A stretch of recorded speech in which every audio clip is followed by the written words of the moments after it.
art. And so working with an artist, what types of challenges or what might people need to keep awareness or an eye out for? Any suggestions for people? What if they have an Oracle deck idea, but they're like, I'm not an artist and I'm not going to be that great to be there.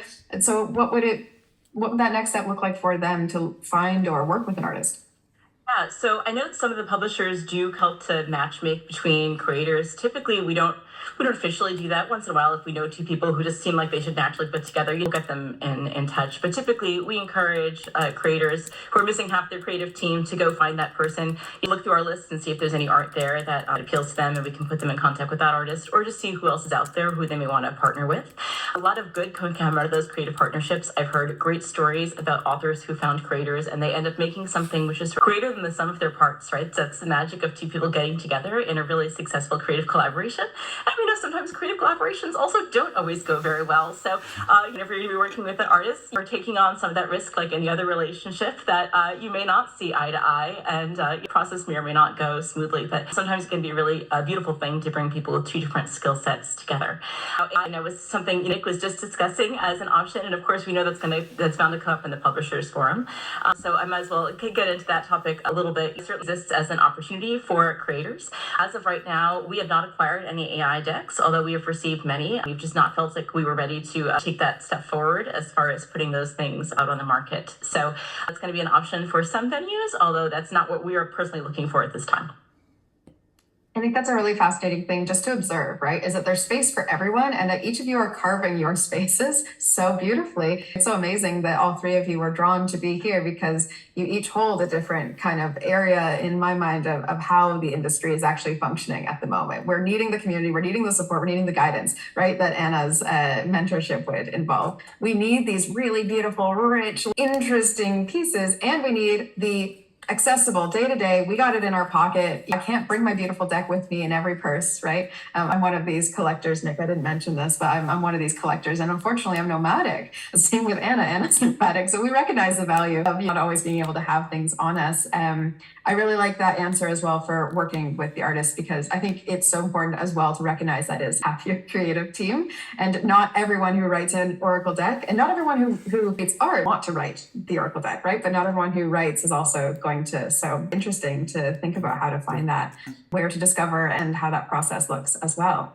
Anna, is there anything else you wanted to mention in on the art thing? I definitely know we're going to move into AI, and we've got these questions as well. So I just wanted to say that's definitely a big part of what I've been helping my clients with, and it's definitely been a journey as well. When I first got started, I did everything myself, but when you're doing everything yourself, you do start to hit a limit at some point. And then I started bringing in other artists, and it was definitely a bit of a trial and error process. Some artists are really brilliant and really talented, but they might not be great graphic designers, or there might be other issues in terms of scheduling or reliability and so on.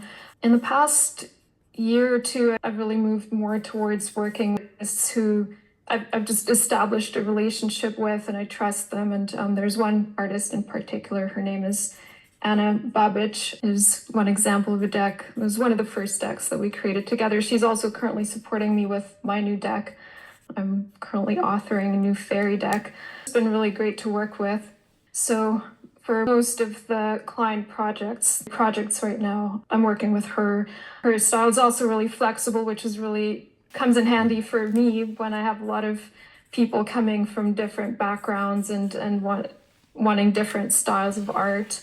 So that's been really awesome. And the community that we're hosting, we're bringing together creatives from different backgrounds. So that's also an opportunity to network. And we also recommend artists, like we have a whole list of people that we recommend. And we're definitely very happy to help anyone find the perfect match, because there's so many different approaches and topics, and not every style work for every single deck. So there's a lot I could say about the AI part as well, but I think you said we're going to go into that some more. So I'll just we're going to get back into over it. to you. It's funny, I was at the beginning of today, I was feeling something brewing at the Earth's core. This was at 9 a.m., so I'm not sure if all of you were here at that time, but something brewing. And I feel like something that's brewing is this expansive nature of our world. It was like the Earth is becoming more alive because this expansive nature is getting witnessed and is getting observed directly by all of us now. We can see it. Seeing is believing. We can see, oh my gosh, there are almost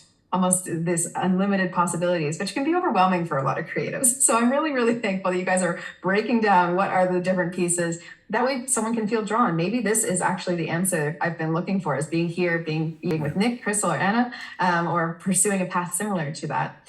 So I just want to address this one question because Nick, I saw you answered it already, but for those on the replay and for those to listen to it, it says, can you link digital decks to personal web pages? So with Deckable, meaning can I create a deck in Deckable and then import that into a web page so that people can draw a single card for a reading?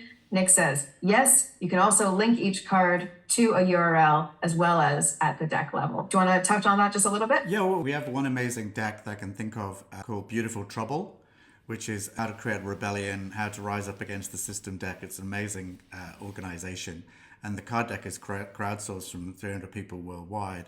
And every card in the deck has got a QR code on it in the physical deck, which then links to the website. Well, from Deckable, we don't need the QR code. We just have the link to go straight from the card, which has got all the artwork and the text on it, to the website that has an individual landing page for each card and more information and more everything is there. So it's very much, that's very much part of it, right? So in terms of art, and art is so important. I don't think everyone has everyone doesn't realize in life they have a natural bias. They either love words or they love arts or they love ideas. Not everyone necessarily is equally balanced, and not everyone has the ability to judge on one side or the other. One thing I noticed that you can, if I see a deck, I know if it's been designed by someone that has professional, you can absolutely tell someone that's got a professional, even if not to be a professional designer, but they just have an eye. And there are people who are blind to that and they create decks that don't have that look. And it's just, they don't, unfortunately that person can't see it. Otherwise they would have created something that was visually appealing.